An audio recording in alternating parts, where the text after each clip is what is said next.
So ఇప్పుడు ఎన్ని MP సీట్స్లు ఎవరికి వస్తాయని మీరు అనుకుంటున్నారు? కాంగ్రెస్, బీజేపీ, బీఆర్ఎస్, మీ అంచనా ఏంటో?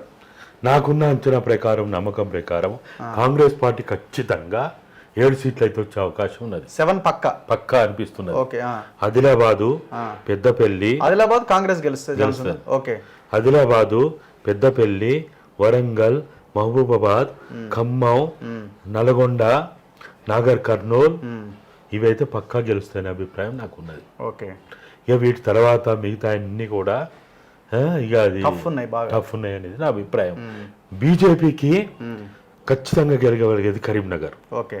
దాని తర్వాత మల్కాజ్గిరి. ఈ రెండు అయితే పక్కా గెలుస్తుంది అనేది అభిప్రాయం ఉన్నది. ఇక మిగతా అన్ని కూడా చాలా టఫ్ ఉన్నది, ఏదైనా జరగవచ్చు. కొన్ని వాళ్ళకి రావచ్చు. అయితే మొత్తంలో నా అభిప్రాయం, నేను అబ్జర్వ్ చేసింది, నాకున్న ఇన్ఫర్మేషన్ ప్రకారం అయితే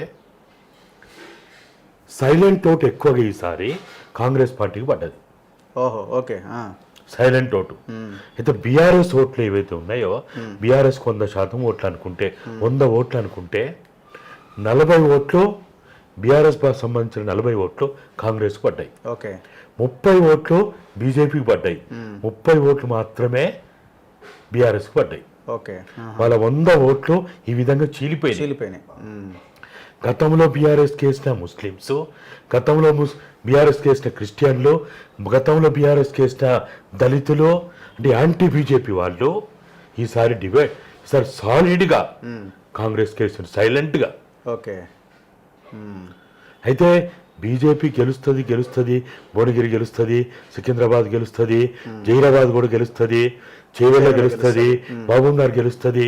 ఇట్లా ఏదైతే ఇవన్నీ గెలుస్తాయి అనే ఒక చర్చ బయట ఉందో, ఇంక్లూడింగ్ ఆదిలాబాద్ గెలుస్తుంది అనేది చర్చ ఉందో, ఈవెన్ నిజామాబాద్ గెలుస్తుంది చర్చ ఉందో, నా అభిప్రాయంలో సైలెంట్ ఓటు కాంగ్రెస్ పార్టీకి పడ్డది. ఓకే. అయితే సికింద్రాబాదు, మెదక్ ఇక్కడ బీఆర్ఎస్ కొన్ని ఓట్లు ఎక్కువగా చీల్చే అవకాశం ఉన్నది. ఓకే. సికింద్రాబాదు పద్మారావు గౌడ్, అక్కడ ఆయన మెదక్ వెంకటరామరెడ్డి. సరే, కరీంనగర్ ఎట్లా చీల్చినా కష్టమే, గెలవగలిగే అవకాశం లేదనేది మనకి. ఎందుకంటే అక్కడ కాంగ్రెస్ వీక్, బీఆర్ఎస్ అక్కడ సెకండ్ ప్లేస్ ఉంటుంది, కాంగ్రెస్ థర్డ్ ప్లేస్ ఉంటుంది అక్కడ. ఓకే. కాంగ్రెస్ సెకండ్ ప్లేస్ ఉన్న కాడ బీఆర్ఎస్ థర్డ్ ప్లేస్కి వస్తుంది. బీజేపీ, బీఆర్ఎస్, కాంగ్రెస్ ఫస్ట్ సెకండ్లో ఎక్కువ స్థానాల్లో ఉంటాయి. బీజేపీ అండ్ కాంగ్రెస్ ఎక్కువ స్థానాల్లో ఉంటాయి. బీఆర్ఎస్కి 0నా లేదు 1 వచ్చే ఛాన్స్ ఉందా ఏమన్నా? మెదక్ మీరేమన్నా వస్తాయి అనుకుంటారా?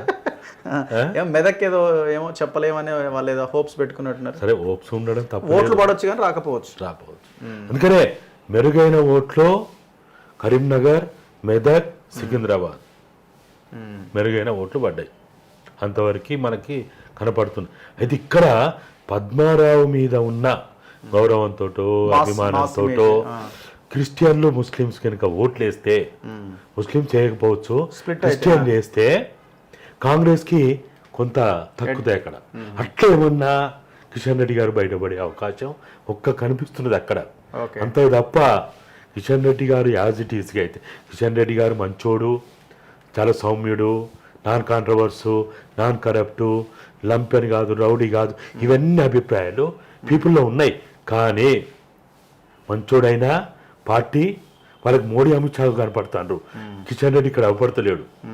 బీజేపీ వ్యతిరేకులందరికీ అట్లంటే మన భువనగిరి, మన గౌడ్ సాబ్, డాక్టర్ సాబ్ మంచోడే, అంతే మంచోడే, అదే కదా.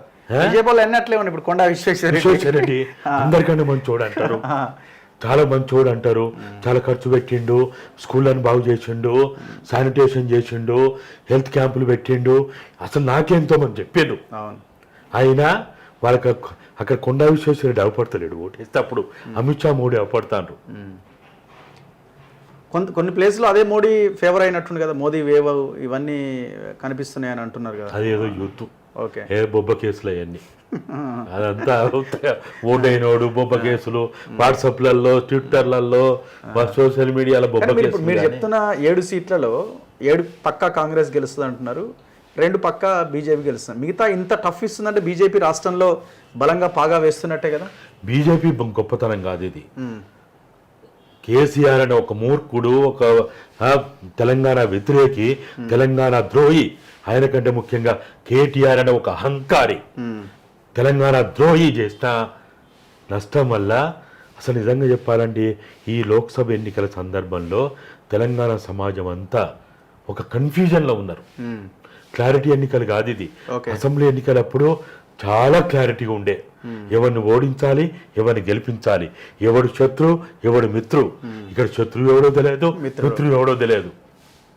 మీడియాకు అదే కన్ఫ్యూజన్, ప్రజలకు కన్ఫ్యూజన్. అయితే నాకు మొత్తంగా అనిపించేది ఏంటంటే ఈ దేశవ్యాప్తంగా జరిగిన ఎన్నికల్లో ఉమ్, ఓటర్లు ఓట్లేస్తే ఉమ్, మోడీ అమిత్ షాల పాలన ఇక ఉండదు. ఉమ్, ఈవీఎంలు ఓట్లేస్తే మోడీ అమిత్ షాల పాలన వాళ్ళన్న 400, 420, 300 ఉంటాయా లేవని పక్కన పెట్టినా మోడీ అమిత్ షాల పాలన ఖచ్చితంగా ఉంటుంది అనేది నా పర్సనల్ ఒపీనియన్. ఈవీఎంలు ఓట్లేస్తే, ఓకే. ఓటర్లు ఓట్లేస్తే అసలు ఇక్కడ కాదు, యూపీలో కాదు, గుజరాత్లో కాదు, రాజస్థాన్లో కాదు, మధ్యప్రదేశ్లో కాదు, ఇక్కడ నాకు భారత్ బచావో ద్వారా నాకున్న కాంటాక్ట్స్లో నేను నాకున్న తక్కువ సమయంలో వైడ్ నెట్వర్క్లో నాకున్న ఇన్ఫర్మేషన్ ద్వారా చెప్తున్నా.